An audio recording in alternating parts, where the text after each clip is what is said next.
Hello चूतियो। मैं थोड़ा evening walk कर रहा हूँ। हाँ देखो, ये मेरा पेट हो गया काफ़ी मोटा, टायर हो गया मैं टायर। आजकल भूख बहुत लग रही है बहनचोद। जैसे जैसे जैसे मेरे पैसे ख़त्म हो रहे हैं ना, वैसे वैसे मेरी भूख बढ़ती जा रही है बहनचोद। तो ऐसे मैं निकला हूँ ठंडी हवा की तलाश में। तो मैंने मैंने भूत प्रेत पिशाच जिस एम्बॉडीड बीइंग से मैंने बात करी और उनको बोला मैंने भोसड़ी अंडों को कि घन मरो, अगर तुम थोड़ी हवा चला दोगे तो तुम्हारे पूर्वज फिर से पैदा होके मर थोड़ी नहीं जाएंगे। तो साला ये बात किसी मोर ने सुनी। मोर मतलब पीकॉक, मर्द प्रजाति वाला, पीकॉक प्रजाति का मर्द आइटम। तो वो लवड़ा एकदम से उसने उड़ान भरी। तो हल्का सा मेरे को क्या बोलते हैं, एकदम से मेरे को चौंकाया उस गणवरे ने, क्योंकि वो अंदर से निकला, जहाँ से निकला वो वहाँ से मैं देख नहीं रहा था। ऐसे कहीं है दीवार, इस दीवार पे मॉस घास उग रही है, छोटी छोटी गार्डन है यहाँ पे। छोटी छोटी चीटी कीड़े मकोड़ों के लिए यहाँ पे स्विट्जरलैंड वाली घास है।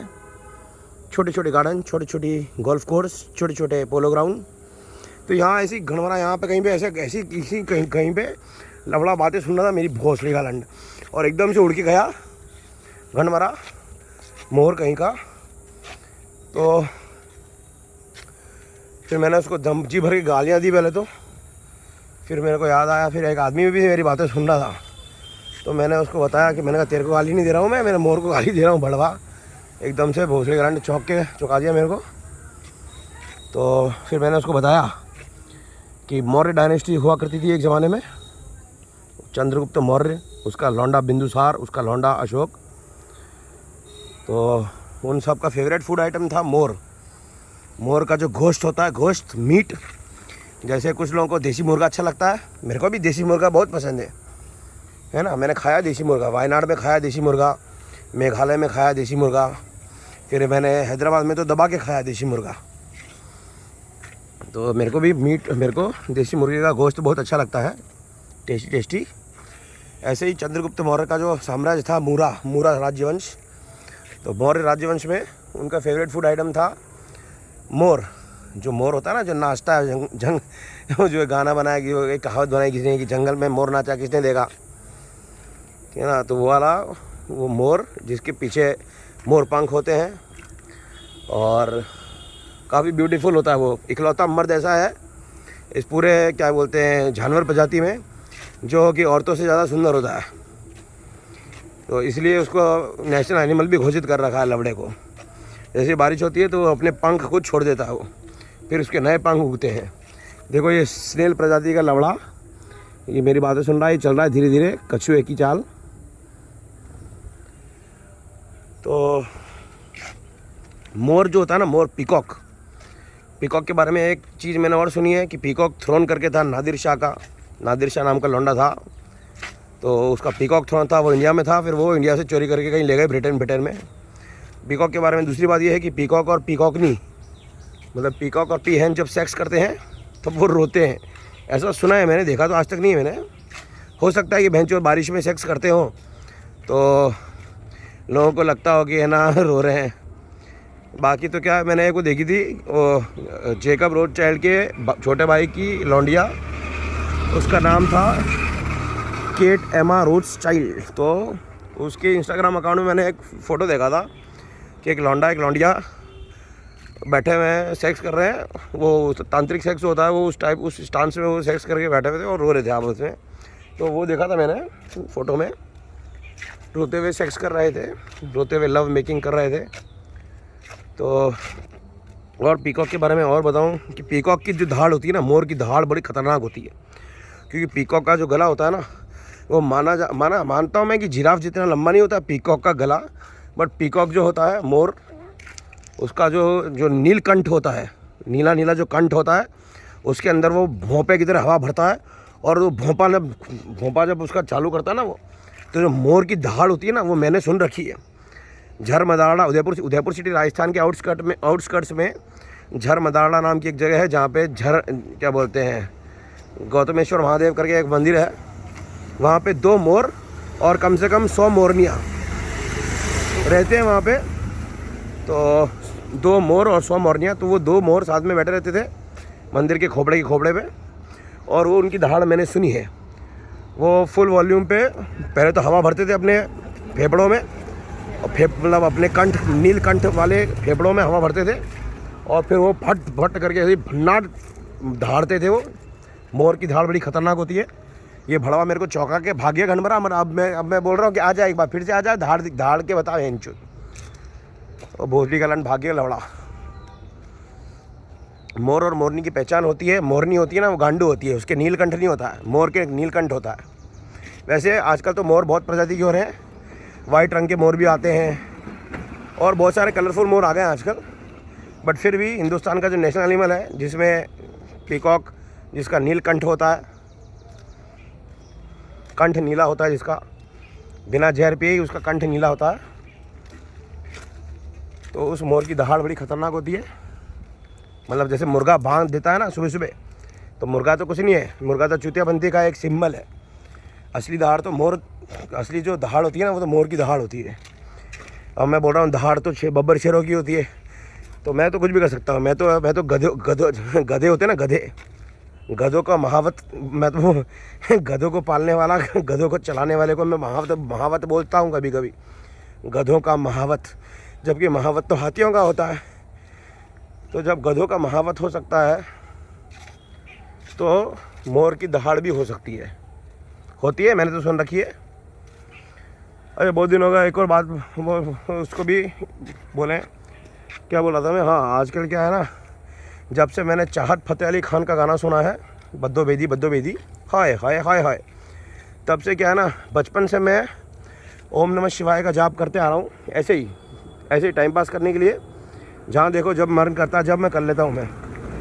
तो जब से मैंने चाहत फ़तेह अली खान का गाना सुना है, और जब से मैंने एक सरदार के बच्चे की गांड फाड़ी थी हल्की फुल्की, इंस्टाग्राम पे एक सरदार के बच्चे की गांड फाड़ी थी मैंने, वो छोटा सा जुड्डा था उसके, तो मैंने उसमें कमेंट किया था कि है ना, मन कर रहा है कि तेरा जुड्डा पकड़ के तेरे को हवा में उठा लूँ। तो क्या है ना, उससे क्या होगा, जो ऐसा करेंगे ना, जुड्डा पकड़ के बालों से उठा लेंगे, तो सहस्त्रार चक्र जो होता है ना, वो हल्का फुल्का जागृत हो जाएगा। क्योंकि सहस्त्रार चक्र का जो एरिया होता है, वो वही होता है, क्राउन चक्रा बोलते हैं उसको, खोपड़े के ऊपर ही होता है वो, है ना। तो ये 2-3 चीज़ों को क्लब करके, जब भी मैं आज की तारीख में जब भी मैं ओम नमः शिवाय बोलता हूँ, तो मैं इसके आगे हाय हाय भी लगा देता हूँ, फिर उसके बाद बद्दो बेदी भी लगा देता हूँ।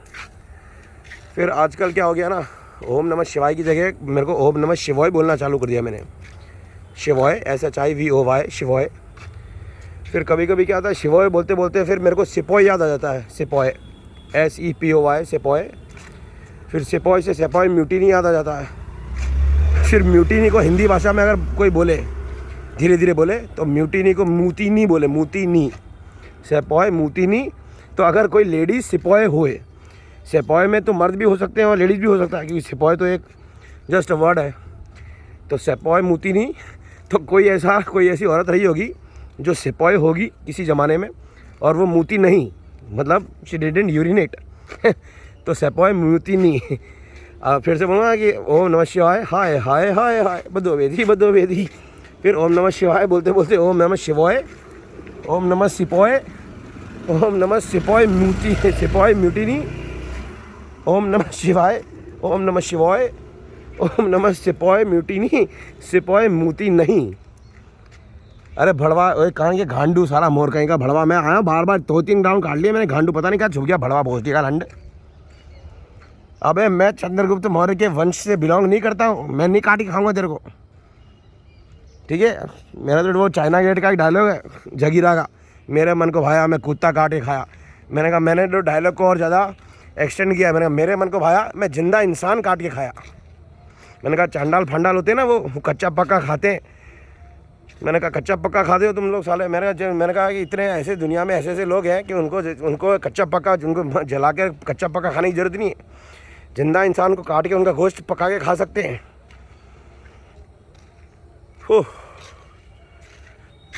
तो चलें अब बंद करें। ये देखो घास के छोटे छोटे पहाड़, छोटे स्विट्ज़रलैंड में ऐसे घास के पहाड़ हैं, बड़े बड़े पहाड़ हैं, ये छोटे छोटे पहाड़ हैं, मौज घास। हाँ ये मेरे को अच्छी लगती है मौज घास। मेरा बस चले ना तो इतनी खतरनाक बारिश करवाओ ना कि ये मौज घास सिर्फ यहाँ पर ही नहीं, ये पूरे है ना, ये जितनी भी रोड है ना, सब जगह मौज घास ही मौज घास हो। और फिर है ना उसके बाद क्या हो, इंसान है ना, इंसान के सारे व्हीकल्स बंद हो जाएं, सिर्फ उड़ने की व्हीकल्स ही चलें और इंसान मौज घास के ऊपर चले तो बिल्कुल नंगे पैर चले। तो मैं तो कुछ भी कर सकता हूँ। ये मैंने अच्छा और बात बताऊँ थोड़ी, और मैं अपने बारे में थोड़ा और बताऊँ कि मेरे को काफ़ी अच्छे अच्छे इंट्यूशन भी आते हैं। कि जब मैं माउंट आबू गया था तो मेरे को सबसे पहला इंट्यूशन तो ये आया कि जब भड़वों का जो महाईश्वर था अर्थात शराबा अवतार, उसने ईरान में जब नरसिम्हा की लड़ाई चल रही थी ईरान वासियों से, तो भड़वों के महाईश्वर ने, शराबा अवतार ने लात मार के नरसिम्हा को फेंका, तो नरसिम्हा जाके माउंट आबू में गिरा। वहाँ पे गिरने के बाद उसको गुस्सा आया, वो रोया धोया और नक्की झील का उसने क्रिएशन किया अपने नाखूनों से। तो नक्की झील नाम की जो झील है माउंट आबू में, तो उसका क्रिएशन नरसिम्हा नाम के लौंडे से हुआ है, उसके नाखूनों से हुआ है, इसलिए उसका नाम नक्की झील है। काफ़ी गहरी है वो, 160 फीट गहरी है। और उस नाखूनों से उसने बहुत सारे पत्थरों को भी छीला है। तो वहाँ पे बहुत सारे ऐसे पत्थर मिलते हैं जिनके अंदर छेद है गोल गोल, वो नाखूनों से छिले हुए हैं, वो किसी मशीन से नहीं बनाए गए हैं। ये आसाराम नाम का एक लौंडा है जो क्या कहते हैं जोधपुर की जेल वेल में या हॉस्पिटल में बंद है कहीं पे, तो उस आसाराम ने ऐसे ही किसी क्या बोलते हैं पत्थर के अंदर छेद में बैठ के तपस्या करी थी। तो एक इंट्यूशन ये आया था। दूसरा इंट्यूशन ये आया था मेरे को कि एक ज़माने में मेरे पास स्पेस क्राफ्ट हुआ करता था और मैं अपना स्पेस क्राफ्ट पेड़ों के ऊपर या पहाड़ों के ऊपर उतारता था, लैंड करता था। और मेरे पास ऐसी मशीनें भी थी कि मैं है ना पेड़ क्या बोलते हैं पहाड़ों को काट कर वहाँ पे टेम्पररी एकोमोडेशन भी बना लेता था।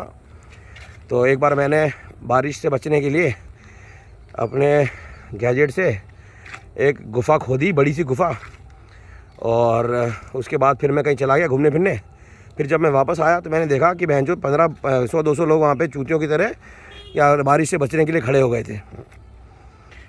और तीसरा इंट्यूशन जो मेरे को आया वो था हिमाचल प्रदेश के पहाड़ों का, जहाँ पे हिमाचल प्रदेश के पहाड़ों की गर्मा गर्म चोटी मतलब माउंटेन पीक्स, कोई माउंटेन पीक होगी, वहाँ पे गर्मा गर्म पत्थर थे, नीचे से गर्मा गर्म पत्थर, ऊपर से ठंडी ठंडी बारिश और ठंडी ठंडी हवा।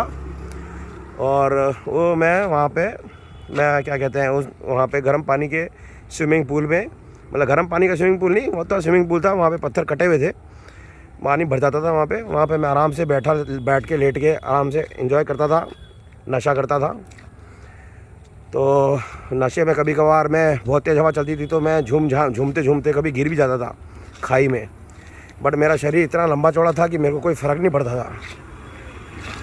तो मैं जब गिर जाता था तो जो नीचे लोग रहते थे वैली में वो बड़े परेशान होते थे, वो बार बार उठा के मेरे को ऊपर पहुंचा देते थे पहाड़ के ऊपर। फिर बाद में उन लोगों ने एक सॉल्यूशन निकाला, उन लोगों ने मेरे हाथ पैर हथकड़ी से बांध के मेरे को बिठा दिया और बोला कि जितनी दारू पीनी है, जितना नशा करना है करो, बट नीचे मत गिरना। तो मैंने कहा थैंक यू वेरी मच। तो ये तीसरा इंट्यूशन था। ऐसे बहुत सारे इंट्यूशन आते रहते हैं मेरे को। तो चलो, घास के पहाड़, छोटी छोटी घास, मौज घास थोड़ी शानदार लगती, देखने में अच्छी लगती है। चलो बाय बाय, गुड नाइट।